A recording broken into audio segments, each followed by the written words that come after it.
যুদ্ধবিধ্বস্ত গাজায় নিজেদের ঘরবাড়ি হারিয়ে কঙ্কাল ও কবরের পাশে আশ্রয় নিতে বাধ্য হয়েছেন বিপুল সংখ্যক বাস্তুচ্যুত ফিলিস্তিনি। দক্ষিণের শহর খান ইউনিসের একটি ধূলিময় রোদতপ্ত গোরস্থানে প্রায় ৩০টি পরিবার গত ৫ মাস ধরে আশ্রয় নিয়েছে। তাদের কাছে কবরের পাথরগুলোই এখন বসার জায়গা এবং টেবিল। মায়েসা বিগ্রাহের মতো অনেক পরিবার তাঁবু খাটিয়েছেন কবরের পাশেই। তার ছোট ৪ সন্তানকে নিয়ে গোরস্থানে থাকতে হচ্ছে। দিনে শিশুরা খেললেও রাত নামলেই তাদের ভয় বাড়ে। মায়েসা জানান, সূর্য ডুবে গেলে বাচ্চারা ভয় পেয়ে যায়, তারা বাইরে যেতে চায় না। রাতের কুকুর এবং মৃত মানুষদের জন্য তাদের ভয় হয়।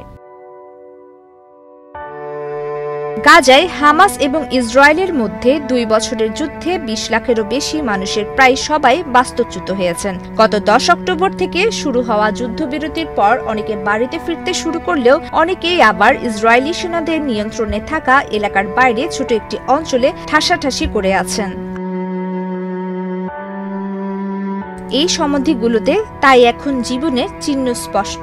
এসব জায়গায় দেখা যায় প্রার্থনা করার মাদুর দড়িতে ঝুলছে, একটি শিশু হুইলচেয়ারে পানির জার নিয়ে কবরের মাঝখান দিয়ে যাচ্ছে, রান্নার আগুন থেকে ধোঁয়া উঠছে। আরেক বাসিন্দা মোহাম্মদ শামা ৩ মাস ধরে এখানে আছেন। তার বাড়িও ধ্বংস হয়েছে। ভাঙা কবরের ফলকের উপর বসে তিনি বলেন, আমি একজন প্রাপ্তবয়স্ক মানুষ, তবে রাতে সমাধি দেখে ভয় পাই। আমি আমার তাঁবুর ভিতরে লুকিয়ে থাকি। মৃতদের মাঝেও নিরাপত্তা নেই। জাতিসংঘ ও অন্যান্য পর্যবেক্ষকদের মতে এই যুদ্ধের সময় ইসরায়েলি বাহিনী সমাধিগুলোতেও বোমা হামলা করেছে। ইসরায়েলের দাবি, হামাস কিছু সমাধিকে আড়াল হিসেবে ব্যবহার করায় সেগুলোর সুরক্ষা আর থাকে না।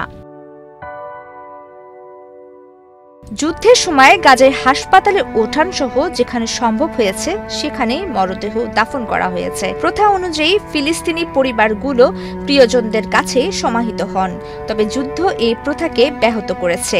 এখন যুদ্ধবিরতি শুরু হওয়ার পর চলছে মৃতদের সন্ধান। ইসরায়েল হামাসের কাছে বন্দীদের দেহাবশেষ হস্তান্তরের চাপ দিচ্ছে। অন্যদিকে ফিলিস্তিনি স্বাস্থ্য কর্মকর্তারা ইসরায়েলের কাছ থেকে ফেরত পাওয়া মৃতদেহের মর্মান্তিক ছবি প্রকাশ করেছেন, যাতে পরিবারগুলো তাদের শনাক্ত করতে পারে। অনেকে আবার যুদ্ধের ফলে ধ্বংসস্তূপের নিচে চাপা পড়া মৃতদেহের সন্ধান করছেন। যুদ্ধবিরতি শুরু হওয়ার পর শুধু এই ধরনের মৃতদেহ উদ্ধারের কারণে গাজায় মৃতের সংখ্যা ৬৮,৮০০ ছাড়িয়েছে। খান ইউনিসের সমাধির পাশে পরিবারগুলো দেখছে আগের কংক্রিটের ফলকের বদলে এখন বালি চাপা দিয়ে পাথর দিয়ে চিহ্নিত নতুন কবর আসছে।